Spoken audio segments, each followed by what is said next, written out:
PASP ni umushinga wa Minisiteri y'Ubuhinzi n'Ubworozi ukorera mu kigo cy'igihugu gishinzwe guteza imbere ubuhinzi n'ubworozi RAB, ugamije gutunganya umusaruro ukomoka ku buhinzi n'ubworozi ndetse no guteza imbere ubuhinzi bw'umwuga. Ubushakashatsi bwagaragaje ko imwe mu mpamvu zitera ibura ry'ibiribwa ku isi ari umusaruro wangirika mu gihe cy'isarura, aho umusaruro ungana na 30% w'ibyeze byose wangirika. Imihindagurikire y'ikirere ni imwe mu mpamvu z'ingenzi zitera iyangirika ry'umusaruro, ari nayo mpamvu uyu mushinga PASP waje. Umushinga PASP wibanze ku bihingwa bitanu by'ingenzi bikenerwa mu buzima busanzwe bw'abantu, hakiyongeraho n'amata n'ibiyakomokaho. Reka duhere ku gihingwa cy'ibirayi.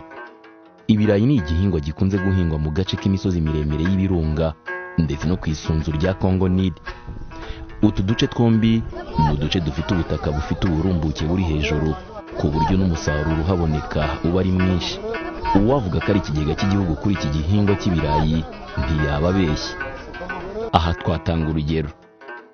Muri toni 2,225,080 z'ibirayi zeze mu mwaka wa 2014, igipimo kirenga 90% cyeze muri utu duce tubiri. Kandi ubushakashatsi bwagaragaje ko 30% by'uyu musaruro wose byangirika mu gihe cy'isarura.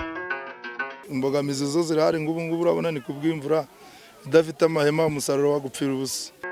Ese ni izihe ngamba zafashwe n'umushinga PASP mu rwego rwo kugabanya umusaruro wangirika ku gihingwa cy'ibirayi?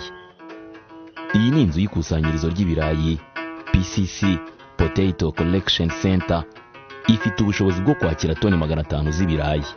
Ni inzu PASP yateyeho inkunga amakoperative atandukanye yo mu turere twa Rubavu, Nyabihu ndetse na Musanze, aho ibirayi bivuye mu mirima bizajya bikusanyirizwa, bigatoranywa ndetse bigapakirwa bidahuye n'izuba ryinshi cyangwa se imvura bishobora kwangiza umusaruro.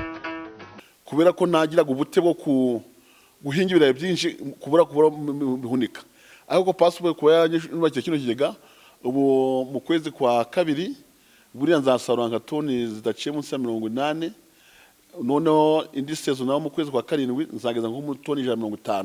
Urukumva ikintu yangejejeho ni ukuvuga ko ngiye kumvunika ibirayi byinshi n'abaturage bakabona ibirayi hafi kandi byiza, biturutse no muri girine, bikaba baze abantu bakeza ibirayi byinshi kandi nta kibazo cyari. PASP ntiyateye inkunga umusaruro ujyanwa ku isoko gusa ugamije kuribwa, ahubwo yanafashije amakoperative y'abatubuzi b'imbuto bubaka ibigega by'imbuto, hagamijwe gukemura ikibazo cy'imbuto ishobora kuba yabura igihe abahinzi baba batarahunitse imbuto ihagije kandi y'indobanure. Ibi bigega biri mu nzego nyinshi bitewe n'imiterere y'imishinga yahereweho kugira ngo zubakwe. Hari ibigega by'abantu ku giti cyabo, hari iby'amakoperative, hakaba ndetse n'iby'aba rwiyemezamirimo bafatanyije n'amakoperative ku buryo bwa joint ventures. Ubuhunikiro bushobora kwakira toni 500, no hirya hari ikindi gishobora kwakira toni 300. Ndumva rero toni 800 zizaba zibitswe neza ku hantu kuri site itari igira ikiriho, ni inyungu nyinshi. Hari no kuba muri aka gace turimo hari ikibazo c'imbuto, nabyo bikaba bizatuma imbuto izabibitswe hafi abahinzi bazayibonera bugufi. Harimo n'icuko abahinzi bari basanzwe bibikira imbuto ku buryo bwa gakondo, bayibika mu mazu batuyemo, bayibika mu buryo butagezweho, kuba nabo babonye aho kuyibika heza izavamo ifite ubuziranenge, navuga ko ibyo byose ni inyungu. Uyu ni Specioza, umugore wabashije gukora umushinga wo kubaka ikigega cy'imbuto PASP ikabimufashamo. Aratubwira uburyo iyi nkunga yamuteje imbere. Nahingaga ibirayi bikahera ku muhanda, ngabura n'ahantu nabihunikira. Ubwo ndicara ndatekereza, mba numvise umushinga PASP ko utera abadamu inkunga, ndawegera ngeze aho baza kunyemerera ko bagomba kumbereza inkunga narayibonye, nubaka bwa buhunikiro. Ubu nkampunikamo ibirayi byanjye nta kibazo.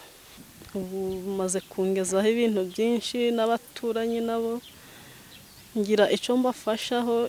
Iyo babuze imbuto ninshiza amafaranga angana na 2 miliyoni ku gihembwe c'amezi 4 mbikesha ikigega nubakiwe na PASP. umushinga PASP kandi ubicishije mu ishami ryawo rishinzwe guhangana n'imihindagurikire y'ikirere, Post Harvest Climate Resilient Agribusiness, wateye inkunga abahinzi ku giti cyabo ndetse n'amakoperative y'ibikoresho bigamije kubafasha guhangana n'imihindagurikire y'ikirere. Niba umushinga warateye inkunga ibi bikorwa remezo mu turere 3 tweramo ibirayi kurusha utundi, reka turebe icyo byakemuye.